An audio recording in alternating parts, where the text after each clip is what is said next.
রব বলে যে বান্দারে, ওরে বোকা, তুই সৃষ্টি পাওয়ার জন্য যতবার চোখের পানি ফেলেছিস, আবেগ, মায়া, ভালোবাসা, আকুতি দিয়ে কান্না করে আমার কাছে ফরিয়াদ করেছিস, তার 10 ভাগের 1 ভাগ যদি আমি রবকে পাওয়ার জন্য করতি, আমি আল্লাহ তোর হয়ে যেতাম, সৃষ্টি জগৎ তোর হয়ে যেত। দুনিয়াতে আপনি যা পাওয়ার জন্য যা করছেন, যেভাবে চলছেন, সত্যি করে বলেন মারা যাওয়ার পর একটা কিছু নিয়ে যেতে পারবেন? কারণ নিয়ে যাওয়ার মতো কাফনে পকেটও নাই, আর যে কবরে আপনাকে রাখা হবে সেখানে কোনো আলমারির ব্যবস্থাও। আপনি যে সম্পত্তি কামালেন, দলিল কিনলেন, জায়গা কিনলেন, আপনার ছেলেকে আপনি বলেন যে জায়গাটা তোর কাছে রাখ, দলিলটা আমার সাথে কবরে দে, আপনার ছেলে দলিলটা পর্যন্ত দিতে চাইবে না।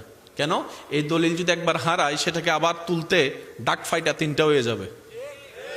তখন ছেলে বলবে, বাপ যেমনে কামাইছো তুমি, আমার জন্য আমাদের জন্যই কামাইছো, সুতরাং আমাদেরকে দিয়ে চলে যাও। এবার আপনি ভাবলেন কামাইলাম আমি, ভোগ করছে অন্যজন, ঘর বানাইলাম আমি, থাকছে অন্যজন, গাড়ি কিনলাম আমি, চড়বে অন্যজন, দোকান কিনলাম আমি, ভাড়া খাইতেছে অন্যজন, রোলেক্স ঘড়ি কিনলাম আমি, ব্যবহার করতেছে অন্যজন, আইফোন কিনলাম আমি, ব্যবহার করতেছে অন্যজন। আমার কই? আমার কি? আমার কই? রব বলে যে তোর কিছু নাই, যাওয়ার সময় এরকম খালিই গেছিলি, যাওয়ার সময় তুই দুনিয়াতে খালিই গেছিলি। আসার জন্য তোকে আমি একটা বস্তা দিয়েছিলাম, একটা ব্যাগ দিয়েছিলাম, যেখানে তুই নেকি জমানো যেতে পারস, একটা লাকিস দিয়েছিলাম। আমরা এমন বোকার বোকা, দুনিয়া রং তামাশায় সেই লাকিসটাই হারাই ফেলছি, জমানোর সেই লাকিসটাই হারাই ফেলছি। এখন যে কোনো মুহূর্তে রবের দরবার থেকে ডাক চলে আসবে, কুল্লু নাফসিন যায়িকাতুল মউত, 1000 বার শোনা সেই আয়াত একদিন নিজের জীবনে ঘটে যাবে। তখন আর নিয়ে যাওয়ার মতো লাকিস খুঁজে পাবো না, কারণ লাকিস তো বড়ই নাই, হারাই ফেলেছি। সেজন্য বুদ্ধিমানরা কি করে জানেন? লাকিস বড়ায় আগে। তখন বান্দা বলে, আল্লাহ আমি তো দুনিয়ার লাকিসে আখিরাতের লাকিসটা ভরাই ফেলছি, এই আখিরাতের লাকিস ভরতে গিয়ে আমি বন্ধুদের সাথে নাচানাচি করতে পারি নাই, সময়ই পাই নাই। আল্লাহ আমি এই লাকিসটা ভরতে গিয়ে লাল পানি খাইতে পারি নাই। রব বলে যে আমার জন্য যা ছাড়ছস বিনিময়ে কম পাবি না। বান্দা, লাল পানি না খাওয়ার মজাটাই তুই আফসোস করিস না, হাউজে কৌসারের পানি আমি তোর জন্য বরাদ্দ করে রেখেছি। রবের জন্য যা ছাড়বেন, একটা কথা মনে রাখবেন, যে 2-1 আমাকে ভালোবাসেন, আবদার করে বলি, সবাইকে বলছি না, আল্লাহ এবং নবীর জন্য আপনি যা ছাড়বেন দিল থেকে, বুকের মধ্যে হাত থাপটাই বলতে পারবেন, তার চাইতে 10 গুণ আপনার আল্লাহ আপনাকে বেশি দিবেই দিবেই দিবে। এটা আপনি স্বর্ণাক্ষর অন্তরে লিখে রাখেন। যাই ছাড়বেন, যেই সুখটা ছাড়বেন, তার চাইতে বেশি পাবেন। এবার বলেন, আপনি যে মজাগুলা নিতে চাচ্ছেন, যে ধরনের মজা, কয় মিনিট থাকবে? 1 মিনিট, 5 মিনিট, 10 মিনিট? এটা শান্তি নয়, এটা সুখ। শান্তির দরকার, শান্তি পাইলে সুখ পাওয়া হয়।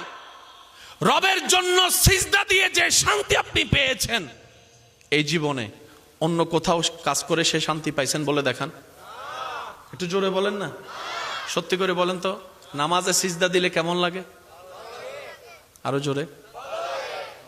কত মানুষ বলে, আল্লাহ মরণ তো একদিন আছে, কোনো না কোনো ভাবে মৃত্যু আমার হবে। আল্লাহ মৃত্যু যেহেতু আছে, মরতে যেহেতু হবে, মৃত্যুটা আমাকে এমন ভাবে দিও, আমার কপালটা যেন তোমার দরবারে সিজদাই থাকে, জবানে যেন সুবহান রাব্বিয়াল আলা থাকে। সত্যি করে বলেন তো, মরা থেকে বাঁচার কোনো উপায়? কিন্তু আপনার মৃত্যুটা যদি মসজিদে হয়, রাগ করবেন না খুশি হবেন? মৃত্যুকে সবাই ভয় পায়, মৃত্যুর কথা কেউ শুনতে চায় না, মানতে চায় না। সেজন্য কোনো রোগী যদি অসুস্থতার কারণে মারা যাওয়ার টাইমও হয়, ডাক্তার রোগীকে কখনো বলে না তোর আর 1 সপ্তাহ বাকি আছে। এটা আত্মীয় স্বজনকে বলে, আশেপাশের মানুষকে বলে। কেন? রোগী যদি শুনে মরার কথা, সে মরার আগেই মরে যাবে। ইমানদার ভাইয়ের আওয়াজ দিয়ে বলেন, মৃত্যুটা যদি মসজিদে হয়, খুশি হলে আলহামদুলিল্লাহ বলেন। মসজিদে যদি আপনি নামাজ অবস্থায় হয়, আরো জোরে। আর যদি নামাজের সিজদা অবস্থায় হয়,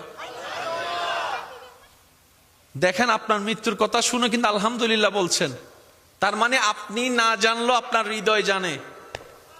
মৃত্যুটা যদি এই অবস্থায় হয়, কষ্টের লেভেল কমে যাবে, অন্তরের সুকুনিয়ত বেড়ে যাবে যে অন্তত কিছু করতে পারি না পারি, এটাই আমার মন বলে।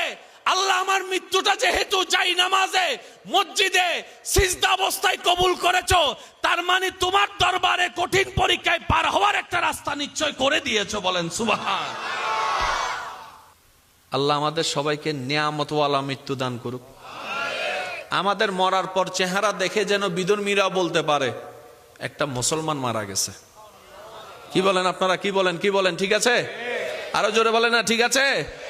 আল্লাহ কাছে দোয়া করার দরকার আছে না নাই? আল্লাহ আমাদেরকে ইজ্জতের জীবন দান করুক।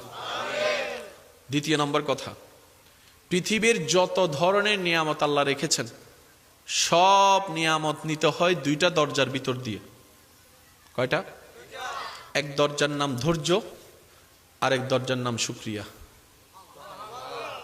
আজকে আপনি আমি হয়তো কাউকে জানাজার খাটে উঠিয়ে গোরস্থানের দিকে নিয়ে যাচ্ছি, একদিন এই মানুষটা কাউকে না কাউকে গোরস্থানে যেতে দেখেছিল কিংবা কাঁধে খাটিয়ে নিয়েছিল। আজকে সে খাটিয়াতে শুয়ে আছে, একদিন আপনি আমি সেই খাটিয়াতে শুয়ে থাকব। মনে রাখবেন সবকিছুই সেম থাকে, জাস্ট চেহারা পরিবর্তন হয়। এটা হচ্ছে দুনিয়ার নিয়ম। দুনিয়া কখনো কাউকে ধরে রেখে বসে থাকে না। আমরা বোকা বলে দুনিয়াকে ধরে রাখার চেষ্টা করি, কিন্তু দুনিয়া আমাদেরকে ধরা দিতেও চায় না, আমাদের কাছে ধরে রাখতেও চায় না। দুনিয়া দুইটা পয়সার মূল্য আপনাকে আমাকে দেয় না। দুনিয়া কাউকে চিরতরে থাকার জায়গা দেয় না। দুনিয়া বলে তুই এসেছিস মেহমান হয়ে, মেহমানের মতো না থাকবি। আর মেহমান কখনো অহংকার করা শোভা পায় না। মেহমান এসে ঝগড়া ফাসাদ সৃষ্টি করা দেখতে সুন্দর লাগে না। মেহমান এসে তো ভদ্রর সাথে বসবে, নম্রতার সাথে কথা বলবে, শুকরিয়ার সাথে বিদায় নিবে, হাসি মুখে। কথা বলেন ঠিক কিনা?